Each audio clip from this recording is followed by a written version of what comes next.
All right, and we're back with part two now of episode two after putting the kids back to sleep. Amateur podcasting at its best, right, Levi? That's right. Sorry about that. My daughter said she wasn't quite ready for sleep yet, I guess. So You wanted to listen to the episode early. yeah, it kind of Can't makes me blame wonder her. what the rest of you guys are doing. I mean, yeah, it's die hard. I can't So blame her. So yeah. But we were in the middle talking about new offensive coordinator, Seahawks offense going forward. One other thing I was going to mention about what the Rams have done, and I would like to see incorporated, is the up tempo. The, you know, they always have this. They get to the line of scrimmage where Sean McVay's still talking to Jared Goff and telling him what he sees. I don't know if it'll be that advanced, but it would just be nice to have Russell have the option to change plays at the line, run, pass, run, pass, run, just have those options to get into the right set every time. yeah, I would agree with you. I'd like to see the screen game more. It seems like that's just something we've always missed. Just you need some new wrinkles. I don't even think that's debatable. You need to add some levels to this thing. The screen game is something that just seems like it's like there hasn't even been an attempt at it. So that's something I'd like to see. I'm with you though. I'd like RPOs. I mean, you don't need to base the offense on it, but I No, would like to see some of that stuff worked in.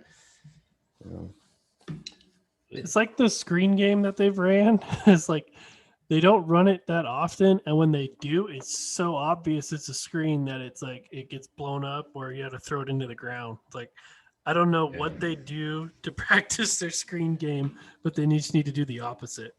yeah. Whatever you're doing, just stop doing it and reset. I'm with you. The Rams do a good job too. They scheme the wide receivers open. That's the one thing is Cup and Woods and who's the Jefferson, the rookie they had this year. Yeah, They're good receivers. They're talented, but the way that they run the different route combinations they throw out there, somebody's like always coming open over the middle, and that was something we just weren't used to. We weren't used to receivers being open per se, and you saw at the end of the year that Russ wants the guy open. So I hope, and he was the pass game coordinator, so hopefully that's kind of his bread and butter, and that's like the day one thing they can get figured out. another thing I keep thinking in the back of my mind is that we saw one version. The Rams had our number, man. We saw the best version of the Rams for however many years it's been, and Jared Goff gets a lot of shit and takes a lot of flack for being so bad. But I can't remember he had one bad game against us all those years. Yeah, So I think our opinion of the Rams offense is probably they get a lot of respect, but we probably give them more respect than they get around the rest of the league, right? Because we haven't been able to figure them out.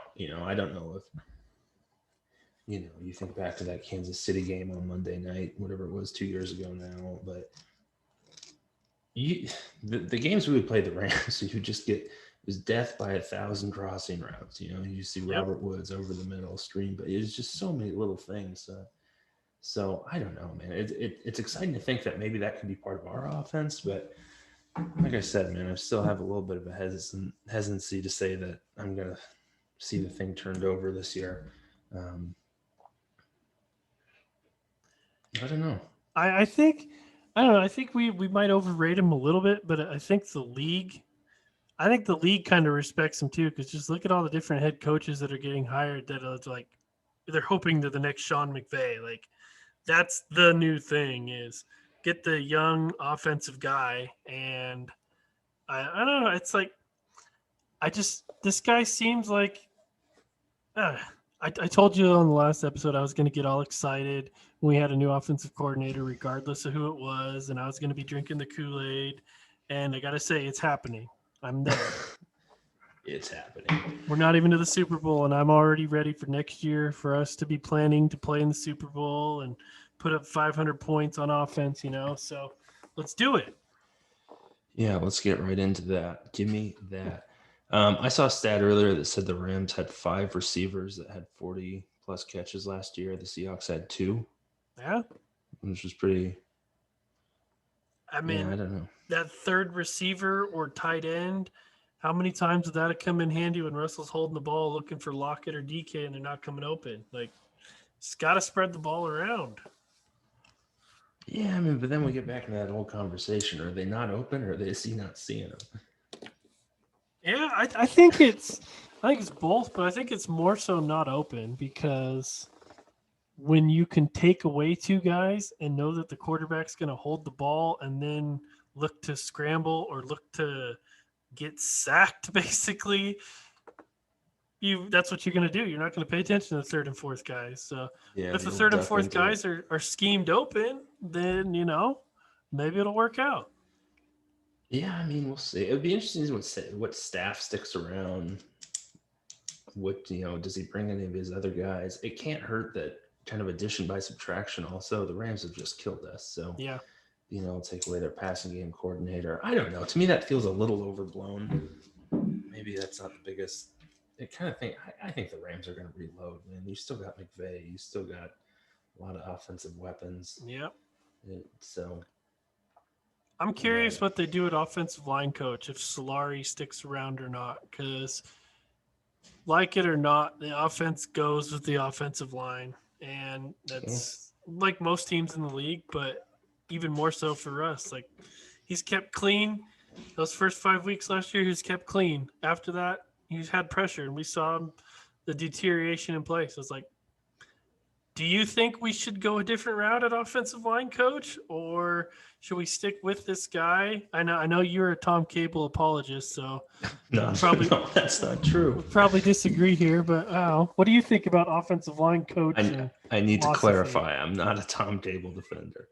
My take on Tom Cable is that there was a lot of people singing his praises for a couple of years, and everyone turned on him, rightfully so. But he didn't always suck. That's my take on Tom. It wasn't always terrible, but for I like a long Solari. time. I don't think there's anything wrong with him. I think continuity's got to matter on the offensive line, and when you have him hurt every other game, it's got to be tough for Dwayne Brown not knowing who's next to him, Ethan Posick. What are you supposed to do? I've never been an offensive lineman. I've never been an offensive line coach, but I would imagine that the continuity factor does have to play into it. Definitely. But yeah, I mean, you're right. I mean, the offense does go as the offensive line goes, and the offensive line sucked the second half of the year. I mean, case in point against the Rams game, I mean, Aaron Donald just went nuts. Not even just Aaron Donald. That whole anybody who lined up. Aaron Donald was out, and they're still getting ripped up. So yeah, I don't know. I mean, I don't know that I'm ready to blame the woes of the offense on Mike Solari, but I don't know. It'd be interesting to see. I wonder how much pull he has coming into that room to hire his own staff, or Austin Davis. I wonder if he sticks around. I would have to imagine he does. So it's kind of an exciting time. Get to see these changes and see how it all plays out, and just trying what the off season's about. Yeah, I hadn't thought about who else he might bring in with him until you said it. I just figured, we're going to bring in a new offensive coordinator. They're just going to kind of plug him into his spot. Everyone else will be the same. But it doesn't always work that way. You're right. Offensive coordinator usually has some say in who's coming with him to help coach his offense. So there might be some changes that we haven't thought of yet. It seems like a lot of people are excited about this hire. How big of a deal is the never calling plays thing? You know what I mean? Yeah. There's got to be an art to it. Yeah, I kind of think that might be beneficial, not for any team, but for this team specifically, because you have to explain yourself. I think, it might. I don't think it's beneficial for any team out there, but I think for this team, it might be beneficial because then he might get some input from Russ. And it goes back to that whole, every time we hear about the headsets going out, Russ takes them right down the field and scores. Like, maybe Russ has more say in what they run, more say in the tempo when they do it, and they can kind of mesh together. I can buy the tempo thing. I don't know. I'm not saying he's going to let Russ call the plays, but maybe Russ has more of a say. Maybe Russ has more of a say than he did with Shoddy. Do you think man, there's so many questions. I just want to get into the Chris Carson thing. Is he back?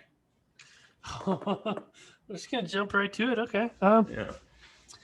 If I had to pay Carson right now, gun to my head, I'm saying No, Yeah. not paying Yeah. him.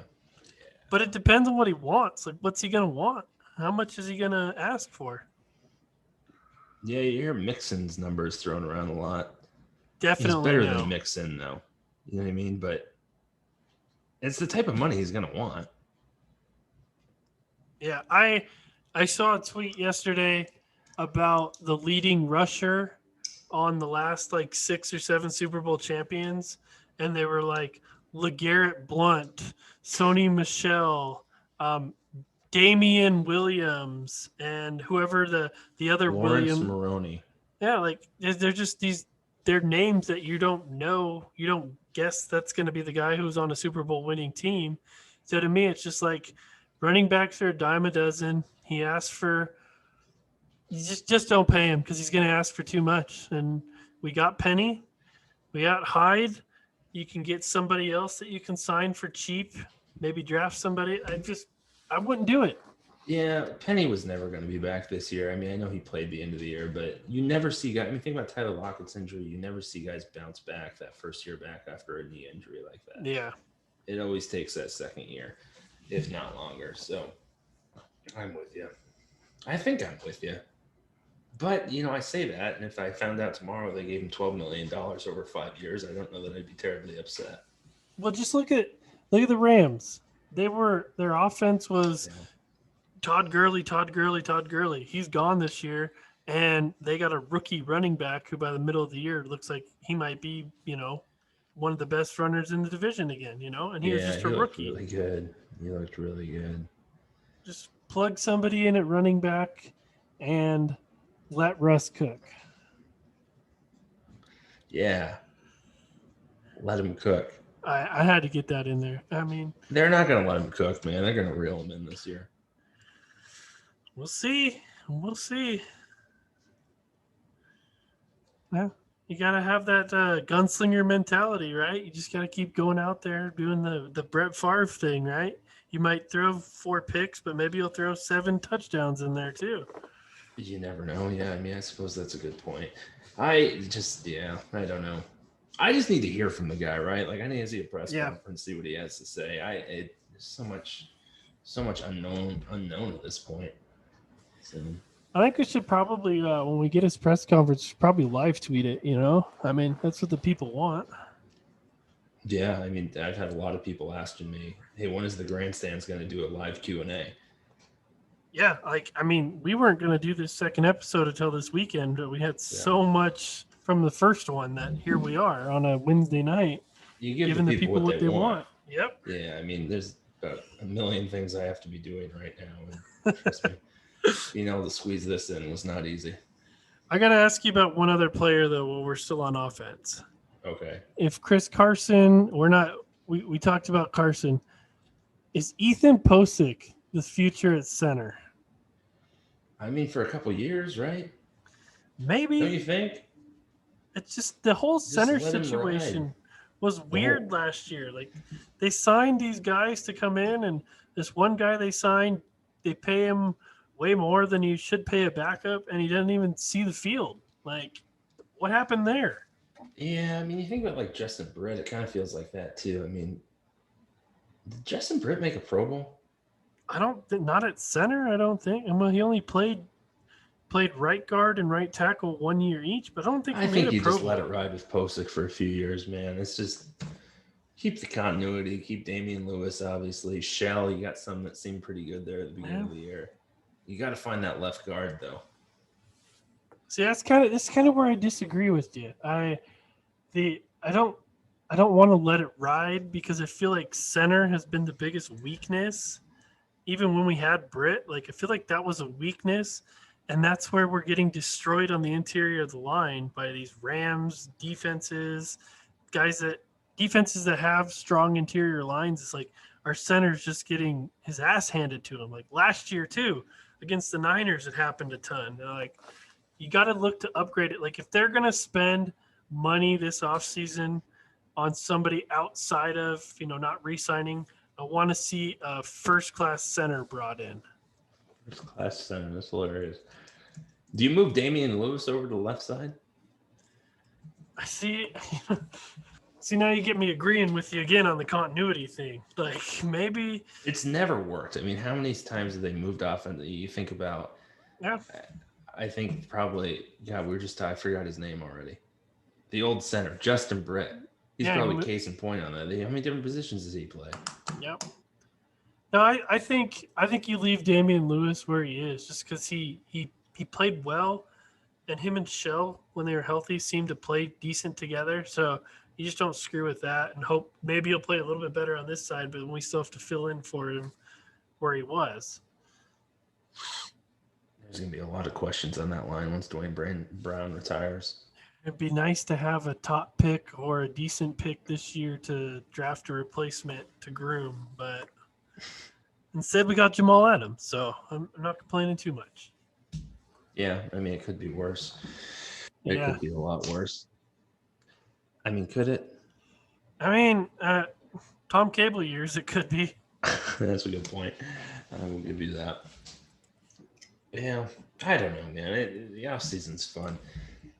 I don't know. Maybe this new offensive coordinator gets in there and he shakes the whole thing up, trades everyone. I mean, it wouldn't be the worst thing in the world, right? As long as it's not DK or Russ. Trade everybody else. I wasn't real thrilled with DK's comments over the weekend on that. What was that? We didn't talk about that, did we? It was Brandon Marshall was on it. I think it was some sort of podcast or some sort of live. I Am Athlete is what it was called, but I don't know what it's on. Yeah, but yeah, I don't know. Was that a shot at Russ when Chad Johnson? For anybody who doesn't know, there was Chad Johnson was on there and he asked DK. He said, "You line up against me right now. 10 passes. How many are you catching?" And DK said 9 out of 10 because the 10th one the quarterback would have screwed up. So is that a shot at Russ, or is that just him saying, I'm so good, the only thing that could stop me is somebody else's mistake? Showing a little diva to him, man. I'm not crazy about it. Yeah. I like DK. I like him a lot. But you take that coupled with the tantrum on the sideline, and I get maybe I'm making too much of it. It just makes me a little nervous is all. I like the sideline thing. I was all for that. I feel like we missed that since Doug Baldwin. Like, Doug used to be the guy that would yell at everybody on the offense. You had Sherman yelling at everybody on defense. Well, just everybody in general. But like, we kind of missed that without Doug. And I liked seeing DK do that. I was hoping that'd be the turning point, but since the offense didn't turn around, I'm sure they'll probably talk to him, and that'll be a thing where it's like, okay, we're all in this together. We're not going to be yelling at each other on the sidelines, DK. It'll be interesting to see how it goes forward. We're going to hit a struggle sometime next year. I mean, it's going to happen. How's he going to respond then? What's going to happen then? Yeah, it's all part of the maturation process, I suppose. Yep. He's what? I think DK was young for a receiver coming into the league, wasn't he? So it's like he's still. He's like 23. Yeah. I'm gonna look it up real quick. He's still going through the process, and I don't know. He's got so much damn talent, though, that it's like one of those ones where if he yells at the quarterback from time to time, you just look the other way and say, okay, go catch 3 more touchdowns. He's 23 years old. So he was That's wild. He's 23 now, right? He turned 23 in December. So he was 21 when they drafted him, right? That's young, right? Yeah. Normally they're, guys are 23, 24 or so when they're getting drafted. Yeah, so I'll give him a pass on this one. Yeah, he's got some maturing to do. I mean, I remember when I was 23, I did some stupid things. Yeah, me too. I didn't yell at my quarterback though. I didn't show up my quarterback. Yeah, I never once shown up my quarterback. So we're gonna be back this weekend, right? We're gonna be back. We're gonna do a championship recap and a Super Bowl preview. Super Bowl preview. We're gonna probably have to talk Mariners at some point, I think. Yeah, we still they don't got anything going on though. Free agency's starting to pick up. All right, we'll throw a Mariners segment in on this one just because free agency starting. Cactus League's pitchers and catchers are gonna report mid-February, usually what it is. So Yeah. Okay. We'll throw that in there. And we're going to start moving towards hockey too. We got to figure that out. Yeah. We should we'll develop our hockey segment, our weekly hockey segment. I know the people will love that. Yeah, if you guys have any ideas on a weekly hockey segment, please let us know. Or a hockey Q&A, where we ask the questions and the viewers provide the answers. Yeah. So we'll be back. Hopefully, dropping that Saturday night, Sunday. We'll see. Sometime this weekend, we'll drop that out there, and we'll go from there. So, all right, we can. We'll finish up part 2 of episode 2. See you guys next time. Thank you.